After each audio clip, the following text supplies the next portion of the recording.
Now for this video, I am just a guy who likes to work out, who has years of experience working out, has trained other people before.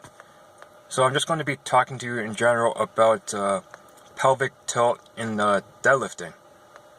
So I mentioned before that I've actually injured my lower back about 3 years ago, and I used to always put myself in anterior pelvic tilt because I was taught to arch my lower back as hard as I could for deadlifting. And then I actually injured my lower back with a tight hip flexor. I thought I fixed it by doing backwards walking, which created most of the solutions. About a year or two later, with a lot of squatting and a lot of walking, I realized pelvic tilt plays a role in lower back health and how tight your hip flexors become. When you're in anterior pelvic tilt, your hip flexors get really tight, which can put strain on the lower back. So I re-edited my deadlift form so that I would deadlift from a neutral spine or neutral pelvic tilt.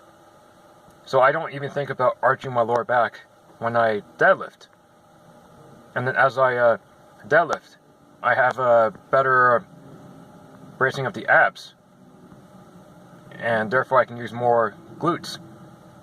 I witnessed a trainer today when he was deadlifting at the top.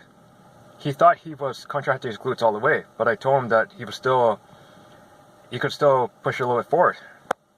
But he didn't know he could have. But I told him my experience with anterior pelvic tilt, that when I was in anterior pelvic tilt, I thought I flexed my glutes, but I was still in anterior pelvic tilt position, that my glutes were only flexed up to a certain point. But I could flex it harder if I corrected the anterior pelvic tilt into a more neutral tilt.